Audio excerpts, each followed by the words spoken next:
লোকসভা কেন্দ্রে প্রচার জমজমাট হয়ে উঠেছে। বিভিন্ন জায়গায় দেখা যাচ্ছে অভিনবভাবে প্রচারও হচ্ছে। আমরা দেখেছি দেয়াল লেখনে প্রচার, পাশাপাশি হেয়ার কাটিংয়ের প্রচার। কিন্তু একেবারে তৃণমূল কংগ্রেসের সমর্থক বিশ্বজয় বন্দ্যোপাধ্যায় বালির বাড়িতে আমরা যখন এসে দেখলাম, একেবারে হৃদয়ের মধ্যে ছবি আঁকা আছে মাননীয় মুখ্যমন্ত্রী মমতা বন্দ্যোপাধ্যায়, পাশে মদন মিত্র। অর্থাৎ বিশ্বজয় বন্দ্যোপাধ্যায়কে এখানে চেনে MM হিসেবে। মদন মিত্র এবং মমতা বন্দ্যোপাধ্যায়ের ছবি হৃদয়ে লিখেছে।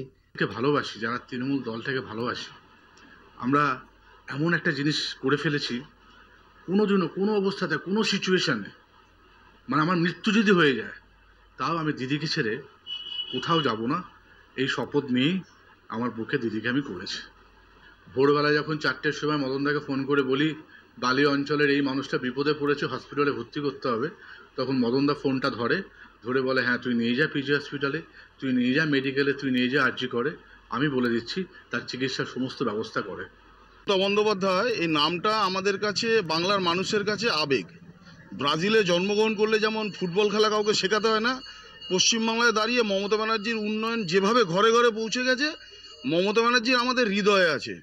সেটা আমরা স্কেচ করেই হৃদয়ে আঁকি আর যেভাবেই নেই, কিন্তু দিদি আমাদের হৃদয়ে রয়েছে।